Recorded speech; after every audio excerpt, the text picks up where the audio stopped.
નમસ્તે મિત્રો, સ્વાગત છે તમારું ફરી એકવાર travel with Gujarati family channel પર એક નવા સફર પર।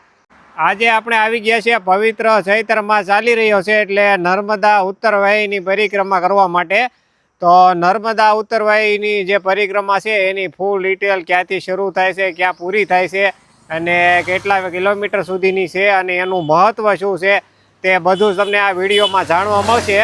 તો વિડીયો એન્ડ સુધી જોવાનું ભૂલશો નહીં।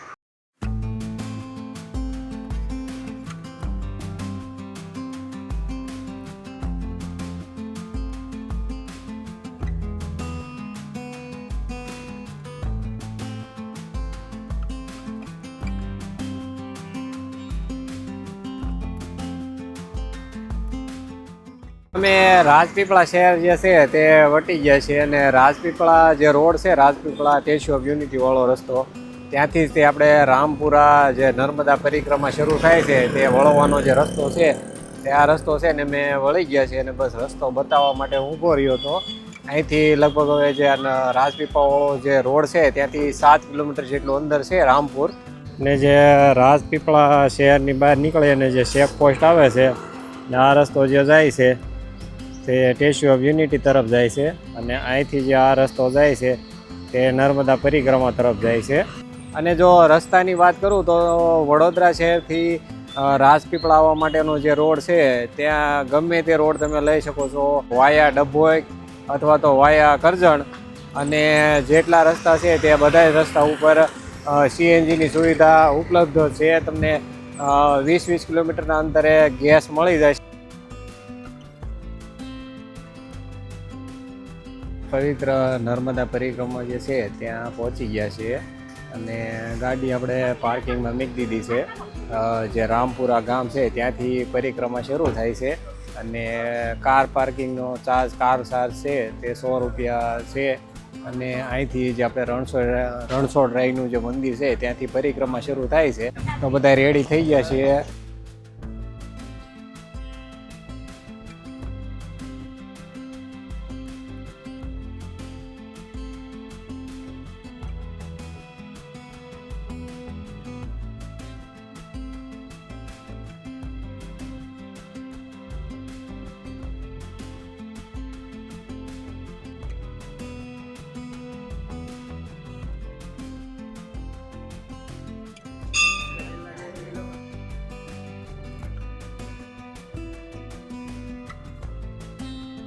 જે પાવન ઉત્તરવાહિનીમાં નર્મદા પરિક્રમા જે છે તે 2 જગ્યાએથી શરૂ થાય છે, એક તો રામપુર અને બીજું તિલકવાડા। અને પરિક્રમાની શરૂઆત તમે મારી પાસે જોઈ રહ્યા છો તે રણછોડરાયજીનું મંદિર છે, ત્યાં દર્શન કરીને માણસો પરિક્રમાની શરૂઆત કરે છે અને પરિક્રમા લગભગ 22 કિલોમીટર જેટલી લાંબી છે અને તમે જ્યાંથી પરિક્રમા શરૂ કરો ત્યાં જ તમારે પૂરી કરવાની હોય છે। જો રામપુરાથી શરૂ કરો તો રામપુરા જ પૂરી થાય છે અને જો તિલકવાડાથી શરૂ કરો તો તિલકવાડા જ પૂરી થાય છે। અને જે આ રણછોડરાયનું જે મંદિર છે ત્યાં જમવાની પણ વ્યવસ્થા છે બપોરે। તો હવે આપણે પરિક્રમાની શરૂઆત કરી દઈએ અને જે પરિક્રમાનું જે મહત્ત્વ છે તે આપણે આગળ જાણીશું।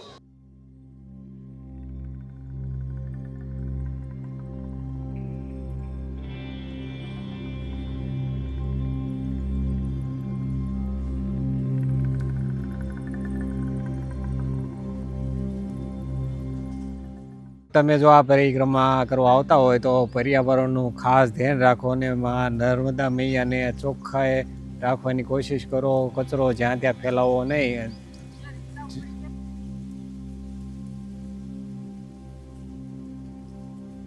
જય માં નર્મદા મૈયા। તો આપણે પરિક્રમા કરવાની શરૂઆત કરી દીધી છે અને થોડોક તડકો છે પણ હવે ધીમે ધીમે હાલવા માંડ્યા છીએ, પરિક્રમા કરવા માંડ્યા છીએ।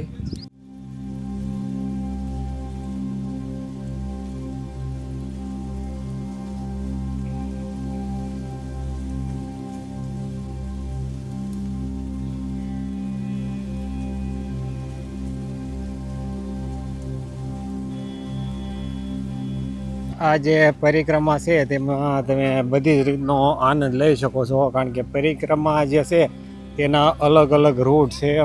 માનો કે અમુક રૂટ એવો હોય છે 4-5 કિલોમીટરનો, જ્યાં રોડ પર તમારે ચાલવાનું રહેશે અમુક જગ્યા એવી હોય છે જ્યાં તમારે જંગલ અથવા તો જે વાડિયું હોય એના નદીના કાંઠે ચાલવા દે છે, અને 5 થી 6 કિલોમીટર એવું છે કે જ્યાં તમે સાવ નદીના પટમાં ચાલો, નદીના કાંઠે નર્મદાજીના પહેલો વિશ્રામ કર્યો છે. અને સેવાભાવીઓ સેવા કરી રહ્યા છે, ઠંડી છાશ પાય છે અને કેળા પ્રસાદીમાં કેળા આપેલા છે તો બધા ખાય છે અને અહીંયા છઈએ આરામ કરવા માટે ઊભા રહ્યા છે. અને છાશ બહુ ઠંડી મસ્ત પીધી. પરિક્રમાનો ફૂલ આનંદ લેતા જઈએ છીએ. જો ઝીલભાઈ પાકડી બાંધી, હર્ષભાઈ માથે બાંધ્યું છે. અને આપણે જે જૂનાગઢની લીલી પરિક્રમા હોય એ જ ટાઈપની પરિક્રમા છે. ઠેર સેવાભાઈઓ એના કેમ્પ છે, તમને ખાવા પીવાની વ્યવસ્થા, છાશ શરબત તે વ્યવસ્થાઓ છે. અને બસ અમે થોડુંક મોડું થઈ ગયું સવારે, એટલે બપોરના ટાઈમે શરૂ કરી, પણ વાદળછાયું વાતાવરણ છે એટલે તડકો બહુ નથી લાગતો. અને બસ પરિક્રમામાં ચાલીએ છીએ ધીમે ધીમે.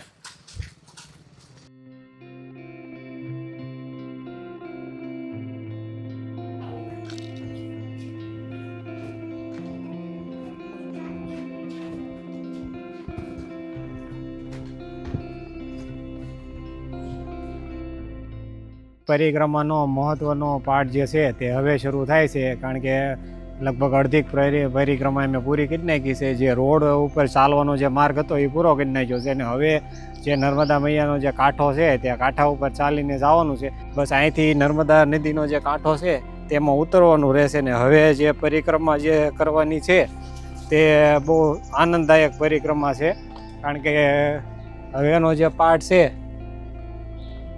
તે નર્મદા નદીના કાંઠે ચાલીને પરિક્રમા પૂરી કરવાની છે. તો આપણે ચાલો કાંઠે, નર્મદાજીના કાંઠે જઈએ.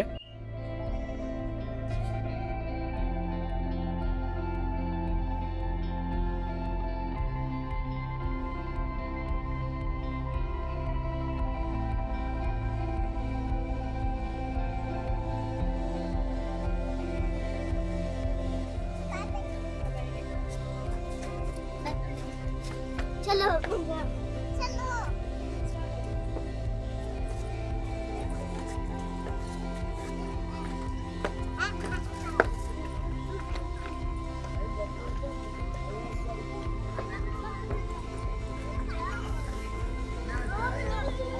તો માં નર્મદાજીના કાંઠે આવી ગયા છે, અને શાંત, સુંદર અને એકદમ ક્રિસ્ટલ ક્લિયર પાણી, શાનદાર દ્રશ્ય માં નર્મદા મૈયાનું. અને આ જે રામાનંદજી આશ્રમ જે છે ત્યાં નીચે અમે ઉતર્યા, અને અહીંયા જો નાય એવી પણ સુવિધા છે. અહીંયા ઘાટ બનાવેલો છે અને ઘણા બાળકો નાય પણ છે. ઉત્તર વાહિની નર્મદા પરિક્રમા એટલા માટે કહેવામાં આવે છે, જે નર્મદાજી જે રામપુરા અને તિલકવાડા વચ્ચેનો જે રસ્તો છે તેમાં ઉત્તર તરફ વહે છે. અને ઉત્તર વાહિની પરિક્રમા એને એટલા માટે કહેવામાં આવે છે કે ઉત્તર તરફ વહે છે. આ રામપુરાથી તિલકવાડા વચ્ચેનું જે 22 કિલોમીટરનું આવવા જવાનું જે સર્કલ છે એ ટોટલ થાય છે. જે રામપુરાથી તિલકવાડા સુધી આવવાનું, અને એમાં તમારે 2 વાર નર્મદા મૈયાને ક્રોસિંગ કરવાનું રહેશે. જે તિલકવાડા છે ત્યાં એક બ્રિજ બનાવેલો છે ટેમ્પરરી, અને રામપુરા છે ત્યાં તમારે બોટિંગમાં બેસીને નદી ક્રોસ કરવાની રહેશે. અને જે આનું મહત્ત્વ એટલું છે કે તમે આખી નર્મદા પરિક્રમા ન કરી શકો, કારણ કે ભારતની એકમાત્ર એવી નદી છે કે જેની પરિક્રમા કરવામાં આવે છે સંપૂર્ણ, પણ બધા જ લોકો એ સંપૂર્ણ પરિક્રમા પૂરી નથી કરી શકતા, કારણ કે એ પરિક્રમા છે તે 3000 થી 3500 કિલોમીટરની થાય. પણ આ જે પરિક્રમા જે 22 કિલોમીટરની છે તે તમે કરો તો પણ તમને ઘણું પુણ્ય મળે, એવી માન્યતા છે. એટલે આ પરિક્રમા દર વર્ષે આખો ચૈત્ર માસમાં કરવામાં આવે છે. અને પરિક્રમામાં તમને પૂરી સુવિધા મળશે, ખાવા પીવાની નિઃશુલ્ક સેવા મળી રહેશે. અને બસ આ હતું આ પરિક્રમાનું મહત્ત્વ. તો ચાલો હવે આપણે પરિક્રમા પૂરી કરીએ. હજી અમારે નર્મદા નદીના કાંઠે તિલકવાડા સુધી જવાનું છે, અને પછી ત્યાંથી પેલા કાંઠે ફરી અને પાછું 10 કિલોમીટર આ ઓલી સાઈડ ચાલવાનું રહેશે. અને પછી રામપુરા આપણી પરિક્રમા પૂર્ણ થશે.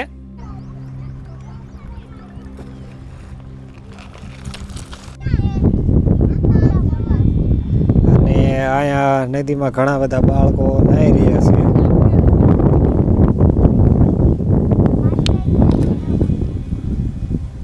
જોકે નાહવાની સંપૂર્ણ મનાઈ છે, કારણ કે સામે લોકો નાહી રહ્યા હતા.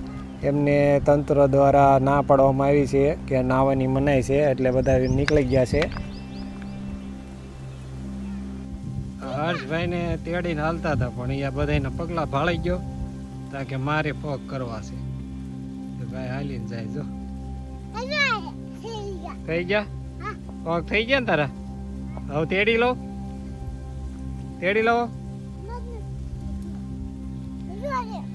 એક સાઈડની પરિક્રમા પૂર્ણ થવાના આરે છે અને અમે પહોંચી ગયા છીએ જે સામે કાંઠે તરફ જવા માટે એક ટેમ્પરરી બ્રિજ બનાવેલો છે. તે બ્રિજ ક્રોસ કરી અને સામેના કાંઠે જવાનું રહેશે.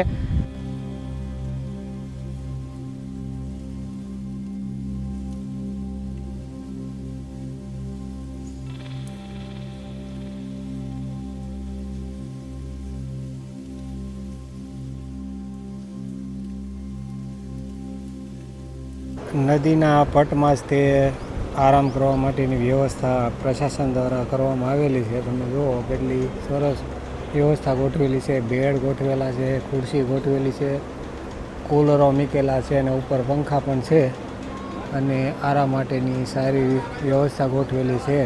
તમે એક સાઈડની પરિક્રમા પૂરી કરીને જો કદાચ થાકી ગયા હોય તો અહીંયા આરામ કરી શકો છો.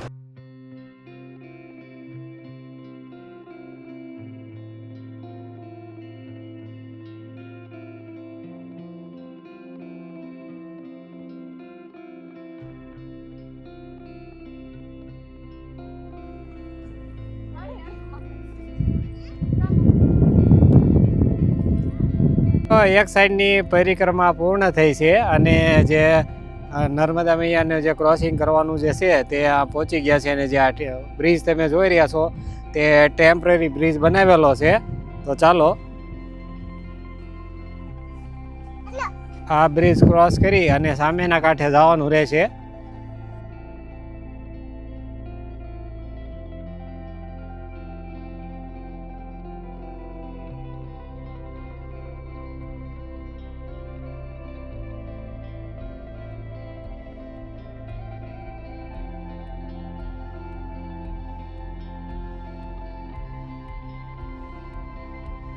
પરિક્રમાનો સંપૂર્ણ રૂટ છે અહીંયા દર્શાવવામાં આવેલો છે. અને જે અમે શરૂઆત કરી એ અહીંયા રામપુરાથી શરૂઆત કરી અને હાલ અમે અત્યારે અહીંયા તિલકવાડા છીએ અને અહીંથી હવે પાછું આવવાનું છે. પાછું અહીંથી બોટમાં બેસીને રામપુરા.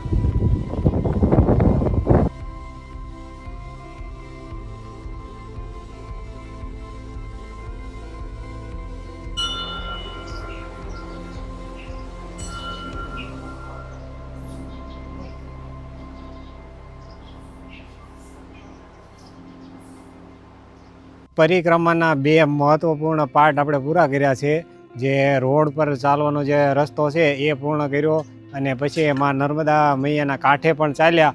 અને હવે તમે જુઓ આવી રીતે વાડીઓમાં હાવ વાડીઓની અંદર તે ચાલીએ છીએ અને આ પણ કંઈક અનેરો આનંદ છે.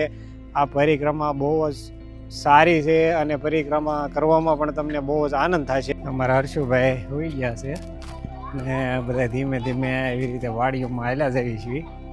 અને રોડની બંને સાઈડ તમે જુઓ ફૂલ કેળા હાવ નજીક છે. જુઓ તમે કેળાની વાડીઓ.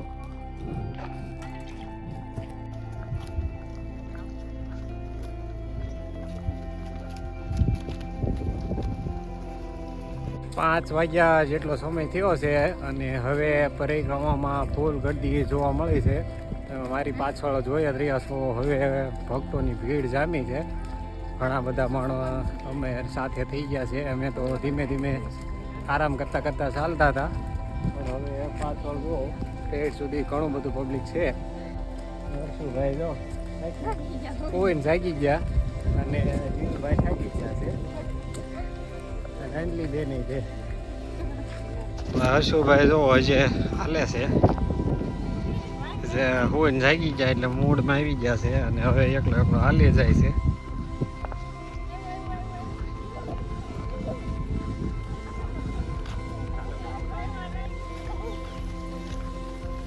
કપિલેશ્વર મહાદેવ મંદિર વાસણ ગામનું નામ છે.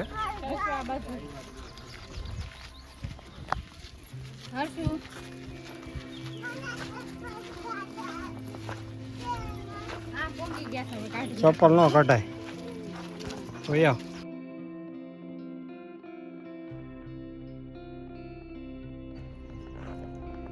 સામે જે મંદિર છે ત્યાંથી આપણે નીચે ઉતર્યા હતા જ્યાં આરો દેખાય અને ત્યાંથી આપણે ચાલી અને સામે અહીંયા સુધી ગયેલા અને પાછો આખો રાઉન્ડ મારી અને કપિલેશ્વર મહાદેવના મંદિરેથી દર્શન કરી અને પાછા આ કાંઠે આવ્યા છીએ.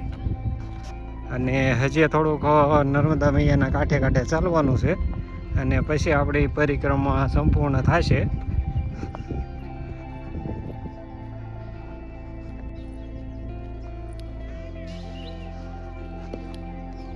ચાલો પરિક્રમા કરવા.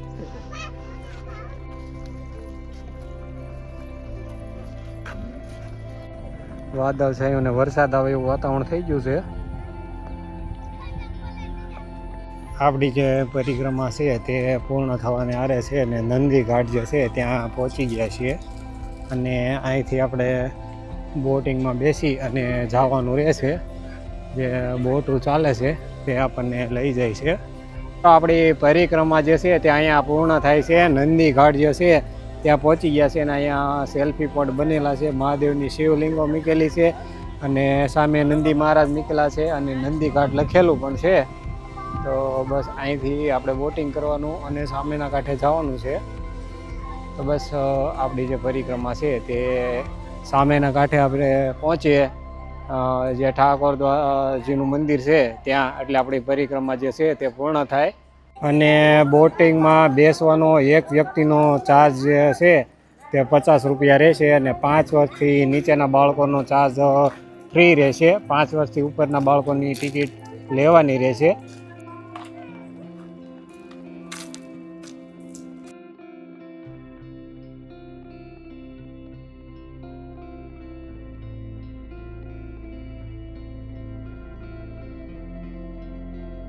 રાત્રિના સમયે તમે આવ્યો હોય તો આટલી કંઈક લાઈનો બનાવેલી છે એટલે એટલી ગળદી થતી છે, પણ અમે બપોરે નીકળ્યા હતા એટલે ગળદી છે નહીં અને તરત જ તે બોટિંગનો વારો આવી ગયો છે. અને આ ટાઈપની કંઈક બોટો છે, બહુ મોટી મોટી છે, લંબાઈ વધારે છે.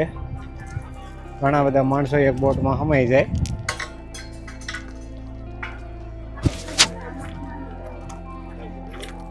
અને આપણે આ બોટમાં જવાનું છે.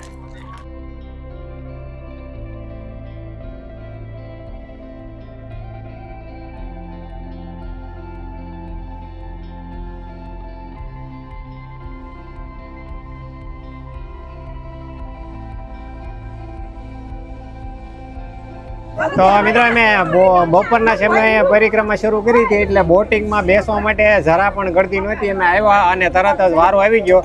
જો તમે સાંજના સમયે આવ્યો હોય તો બહુ વધારે ટ્રાફિક હોય, કારણ કે રાત્રિના સમયે ટ્રાફિક વધારે હોય છે અને બધા માણસો આવતા હોય છે એટલે વધારે ટ્રાફિક થાય.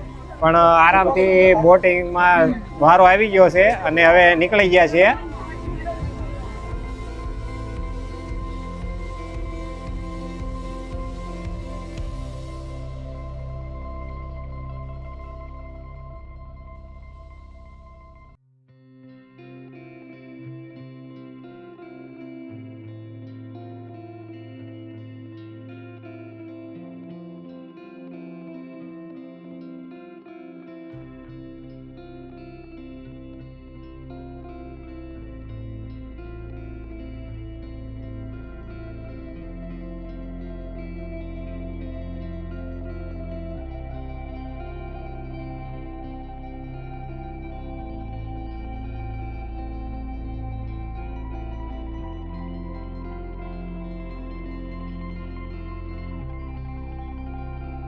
નર્મદા પરિક્રમા આપણી અહીંયા સમાપ્ત થાય છે બોટમાં બેસી અને પાછા રામપુર ના કાંઠે વી આવ્યા છીએ અને બસ આ વિડીયો અહીંયા એન્ડ કરીએ છીએ. માં નર્મદા મૈયાનો ઇતિહાસ, જે આ પરિક્રમા છે તેનું મહત્ત્વ તે પૂરું જ વિડીયોમાં જણાવ્યું.